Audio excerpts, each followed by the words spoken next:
Thank you for subscribing to the Extra Mile Podcast. Help us out by leaving a review and a 5-star rating wherever you download the show. After leaving a review, slide on into our DMs over on social media at Mississippi DOT and let us know. As a thank you, we have compiled a Google Map list of all of our guests' favorite spots to eat on Mississippi highways. It is our gift to you. Seriously, you guys are the best. We could not do the show without you, and we greatly appreciate the support. Remember, drive smart out there on Mississippi highways.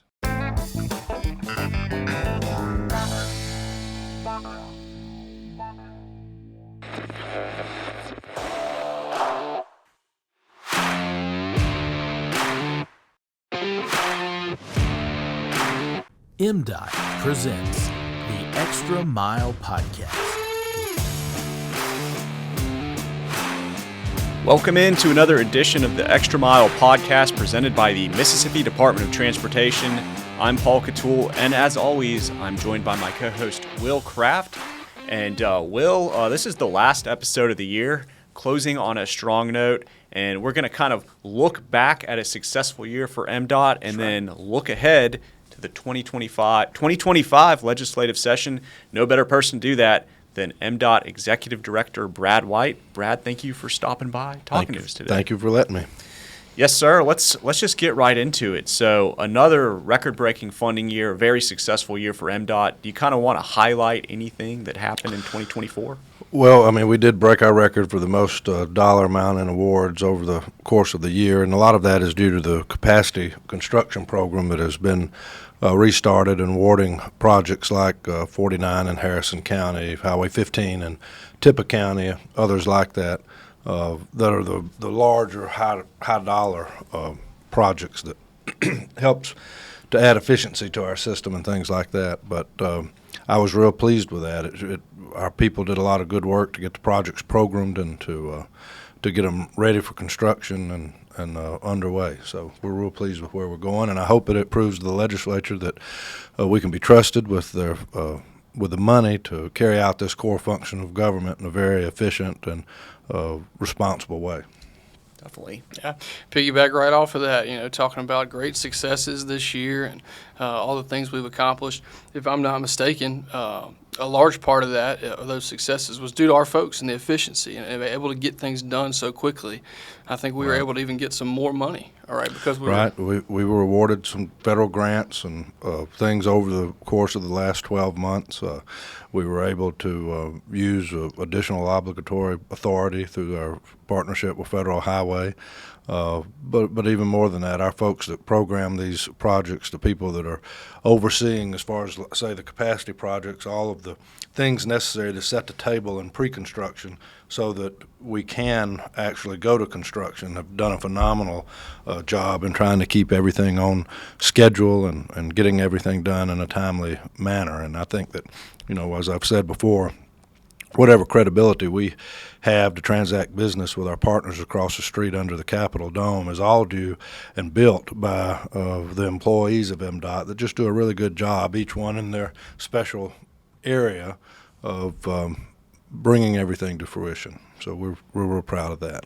Absolutely, and I mean, it goes without saying. Obviously, we're very proud of our folks, and no lack of gratitude and praise to heap on them for sure. But I think also part of that too is what we've been able to do, or what you as the executive director have been able to sort of facilitate here, right? I think the agency's in a better spot even than 12 months ago. Not that we were in a bad one, but lots of successes as far as staffing and pay as well, right? Yeah, I'm very, very pleased with the progress we've made in trying to get fair wages for all of our employees. That's something that has been a priority of the leadership here for the last 3.5 years, and something we hope to continue doing into the future. But, as far as our ability to do more, Senator Cochran used to say that people are normally down on what they're not up on. And I think what we have been able to do is educate the legislative leadership on not just what we do at MDOT, but also how we do it, how our budget works, and that has equipped them to be better suited to know how to help us, because it's not just that we get the money, but it's how we get the money that's important for us to be able to deliver through working with Federal Highway and others. So my hat's off to everybody that goes the extra mile in trying to make all of that happen. Perfect. And I know we want to keep that momentum going in 2025. Crazy, the legislative session will be here in just really a few weeks. You've talked all year nauseum about recurring revenue. I know that's the big legislative priority. You kind of want to reiterate that a bit? Yeah, I mean, what we do at MDOT is we're a state agency, but we implement a federal program. And it's a reimbursement program. Our partners with Federal Highway Administration, they are in control of the federal dollars that make up for half or a little better than half of our budget. But we have to spend our state funds first, and they have to see that we're doing things in accordance with their rules and regulations and to their standards. And when they're able to ascertain that, then they reimburse us with the federal money. So our program is one that we run as a reimbursement type of deal.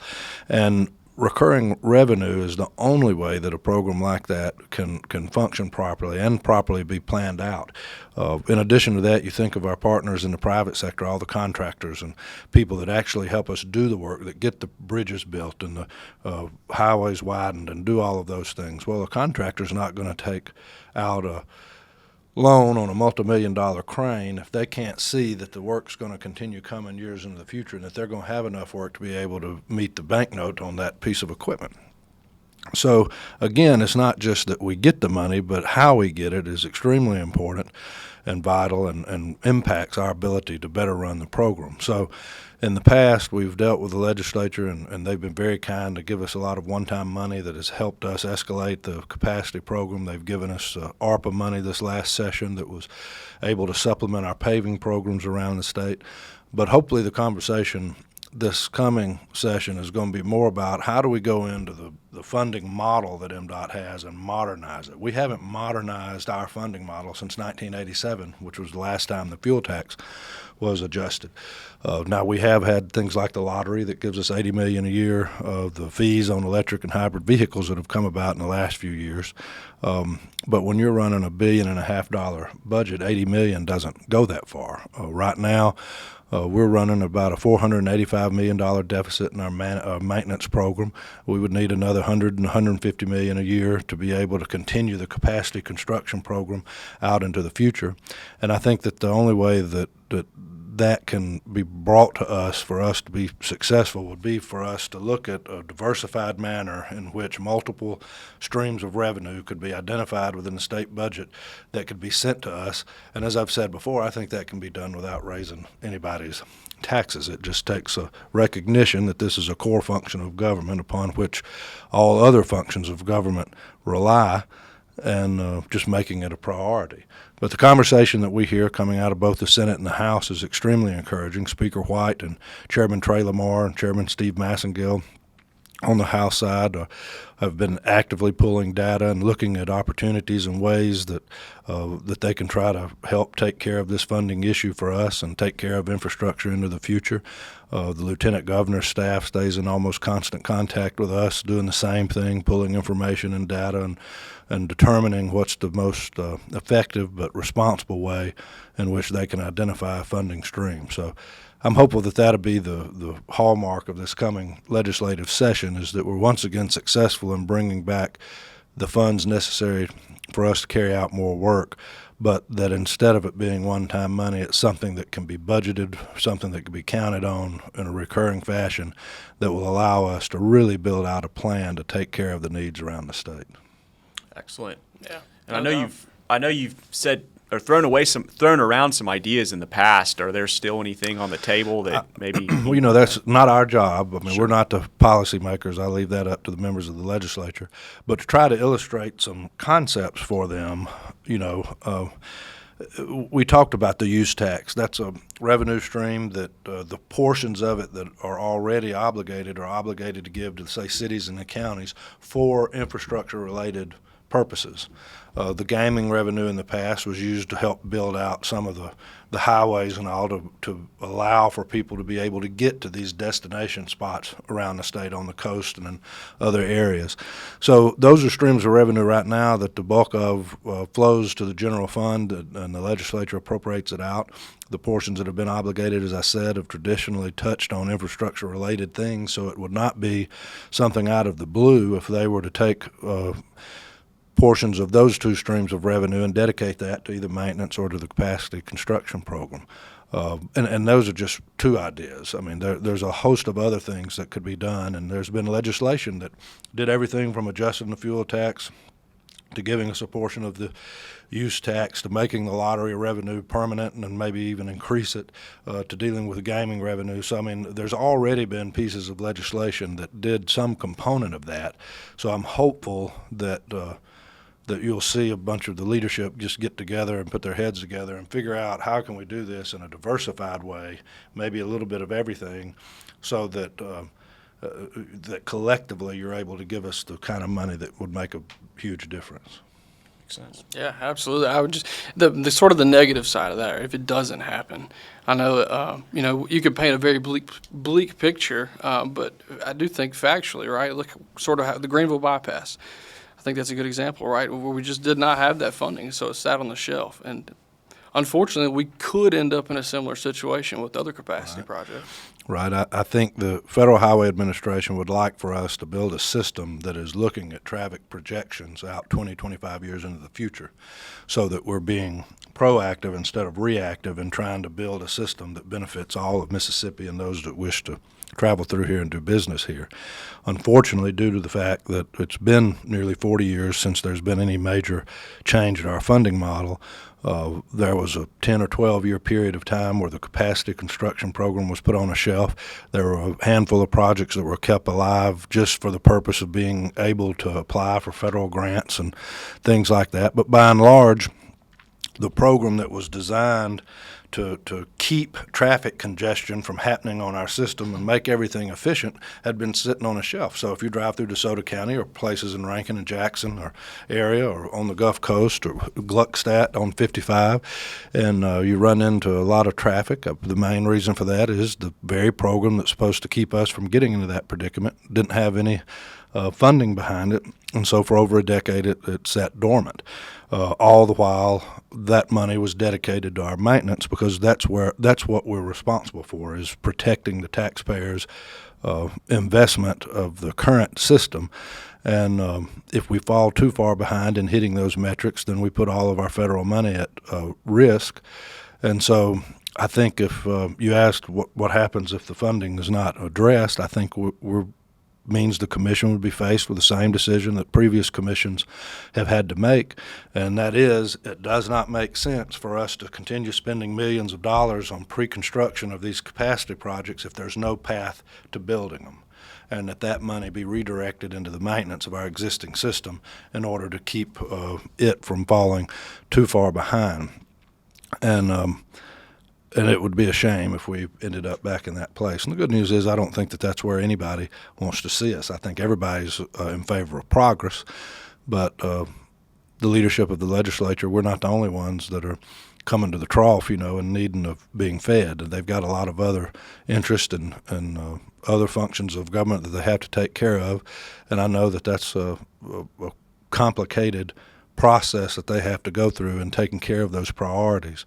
But hopefully we'll be successful in showing that neglecting this core function of government will have a negative impact on all the rest. Like we like to say, it doesn't matter how good your schools are. If the school buses cease to be able to cross bridges, bringing the children to the school or back home, and it doesn't matter how good your health care is if the ambulance gets stuck on the highway on the way to the hospital.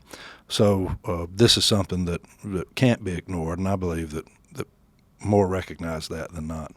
That's good. Good to hear there's an appetite for the recurring revenue. I know that's the big one for the session, but is there anything else on the docket for MDOT? That's really it. I mean, we'll obviously want to earmark free appropriation bill where our federal program can be managed in a more efficient way, where our flexibility is not taken away. They've been kind enough to give us that the last three sessions, and I believe that that's something that they'll continue to do.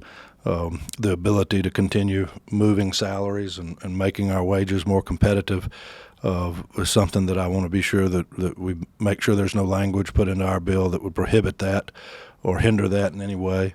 and I don't anticipate a problem with that. But there's a few things like that we'll be watching and playing defense on.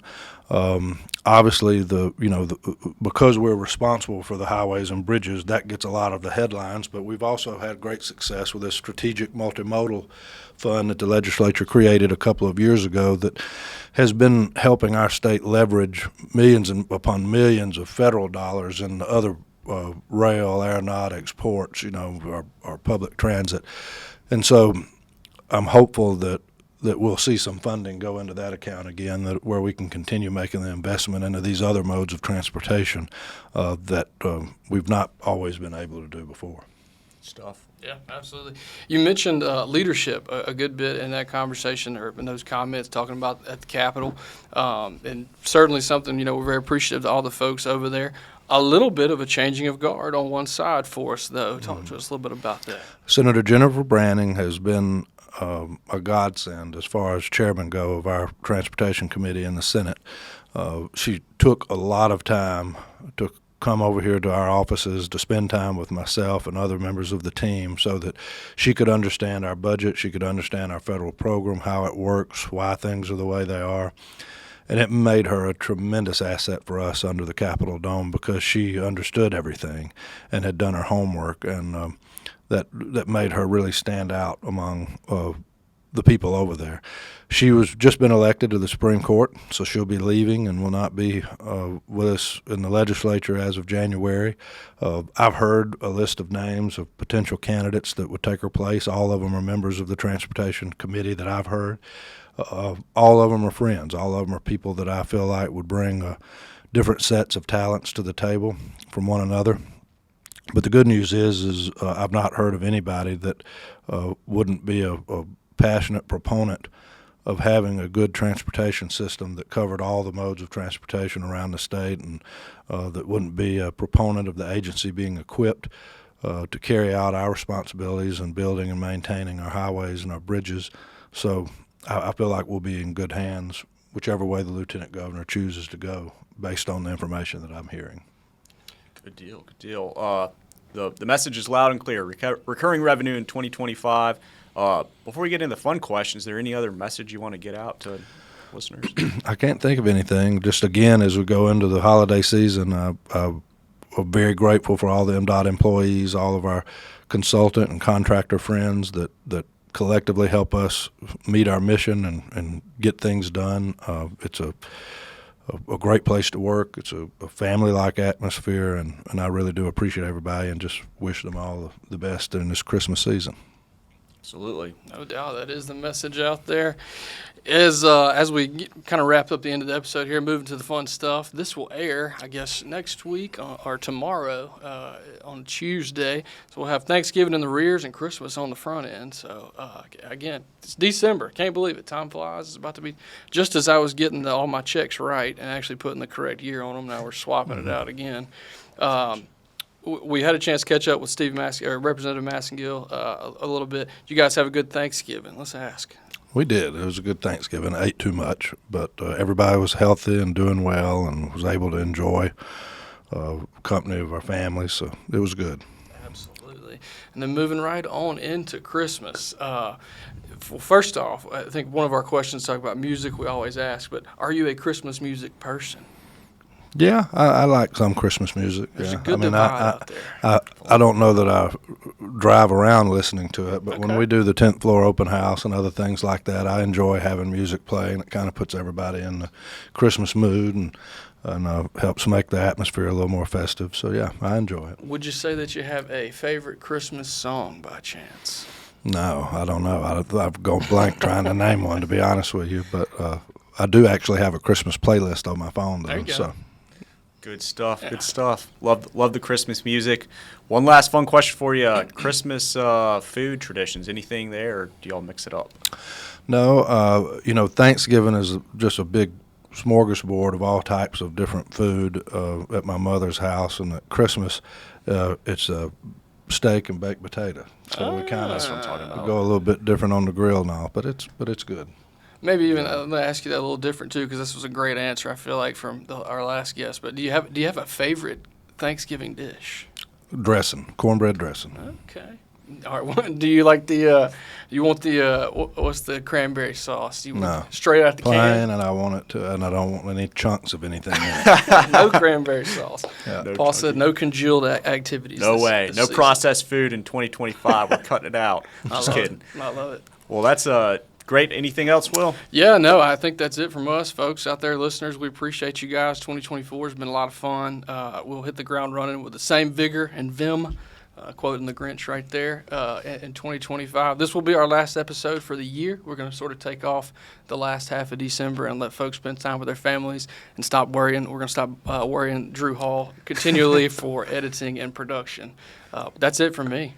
Good deal. Good deal. Love those words there. Brad, thank you for joining us, and thank you for your leadership. Thank you, Paul. Appreciate you. Yes, sir. All right, let's wrap things up there. We want to thank our listeners, our viewers for tuning into the Extra Mile podcast. You can watch and listen to episodes by visiting gomdot.com/the extra mile.